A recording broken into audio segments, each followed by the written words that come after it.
Good evening and welcome to Tucker Carlson Tonight. The battle of the sexes has finally ended after several million years of jockeying and strife. Men won, conclusively. We know this because yesterday was International Women's Day. That's the day we as a global community celebrate women. But if you looked closely at the women we were celebrating, you may have noticed a lot of them weren't actually women. They were lumpy-looking dudes. And that was not accidental. In fact, it was a brilliant piece of sexual jujitsu. Sun Tzu could have written that strategy. Here you had men who are clearly craftier than they look, somehow convincing a whole lot of otherwise self-aware and highly educated women to praise them as living paragons of womanhood. Think about how hard it would be to sell that proposition.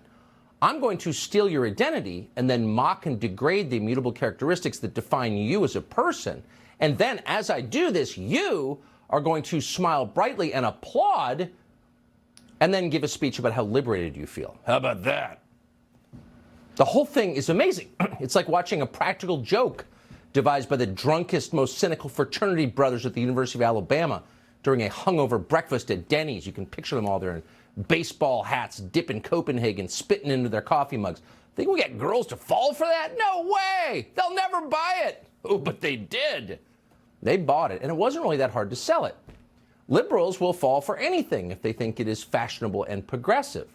And so before long, the practical joke from Denny's at the University of Alabama made it all the way to the White House, where it was taken with the utmost seriousness. Here's Jill Biden and Secretary Tony Blinken handing out an award on International Women's Day to a dude in makeup. In Argentina, Alba Ruada is a transgender woman who was kicked out of classrooms, barred for sitting for exams, refused job opportunities, subjected to violence, and rejected by her family. But in the face of these challenges, she worked to end violence and discrimination against the LGBTQI+ community in Argentina.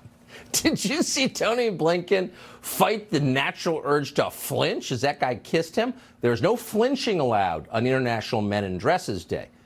That might spoil the intended message for the audience, which is, hey, ladies, meet your new hero. He's the guy who's making fun of you. And they do welcome the guy. They clap like seals. And you wonder as you watch us, is feminism over? Let's see. Has Rome fallen? Yes. Feminism is over. Feminism has been flattened and sacked by the Visigoths of the trans movement. And if you doubt that, notice that all the women's awards these days seem to be going to men. Here you have Richard Levine put on an admiral's uniform with a skirt and become USA Today's Woman of the Year. William Thomas wears a one-piece bathing suit and gets nominated for NCAA Woman of the Year. Then some guy who calls himself Faye, with an E, was Hershey's Women's Day honoree, and so on. So the men are taking all the prizes set aside for women. But that's not all they're stealing. They're also taking what progressive called lived experiences. So anyone could throw on a halter top. But the real dividing line is biology. Only actual women can have menstrual cycles. Oh, not anymore. Anything a woman can do, a man can do better. That's the slogan of the trans movement. And that includes getting cramps. Watch this. Why? Stop. Why is this thing not hot? I swear to God, if anyone says welcome to womanhood, I'm gonna lose my... Talk about mansplaining. That's the ultimate mansplaining. Some guy, ladies, at a certain time each month, your tummy may hurt a little. Let me tell you about it and what to do when that happens. It's too funny. Of course, if men can get their periods, by definition, they can also get pregnant. And that's why we need legal abortion. So men won't be forced into back alleys. Watch law professor Kiera Bridges explain. You've referred to people with a capacity for pregnancy. Would that be women? Many women, cis women, have the capacity for pregnancy. Many cis women do not have the capacity for pregnancy. There are also trans men who are capable of pregnancy, as well as non-binary people who are capable of pregnancy. So this isn't really a women's rights issue. We can recognize that this impacts women while also recognizing that it impacts other groups. Those things are not mutually exclusive, Senator Hawley. Oh, so your view is that the core of this right then is about what? So I want to recognize that your line of questioning is transphobic, and it opens up trans people to violence. Denying that trans people exist and pretending not to know that they exist. I'm denying that trans people exist by asking you if you're talking about women having pregnancies? Do you believe that men can get pregnant? No, I don't think women can get pregnant. So you are denying that trans people exist? How long did that woman spend in the North Korean brainwashing camp? How long would she hesitate before killing you? Not long. So here she is telling Senator Hawley, stop defending the matriarchy, Senator. Abortion is between a man and his doctor. Hands off men's bodies. Abortion is for the men. Well, the media agree, by the way. So we've all been talking about what the Dobbs decision means for women, but it also matters for non-binary and trans birthing people. So I went to Atlanta, Georgia to hear from one trans man about his experience with abortion. Do you believe then that men can become pregnant and have abortions? Yes. Trans men and non-binary people do become pregnant.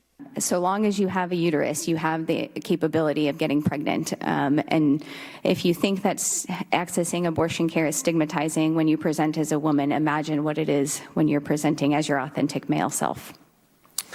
I appreciate your mentioning that there are transgender men and non-binary individuals who rely on reproductive health services and abortion services.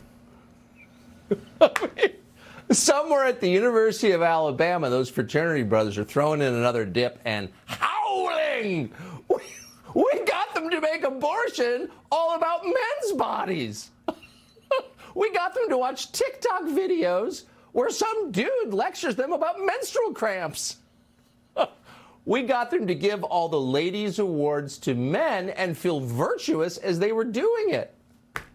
It is the funniest practical joke ever. Of course, it eliminated an entire category of humanity, women. So where are the defenders of women? You remember Gloria Steinem famously said, if men could get pregnant, abortion would be a sacrament. Now she's going to House hearings saying men can get pregnant.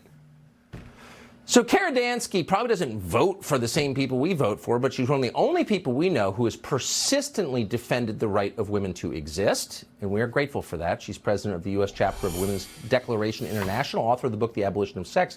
She joins us tonight. Kara Dansky, thanks for coming on. And I'm sorry to make fun of it, because it is, of course, going to destroy civilization itself.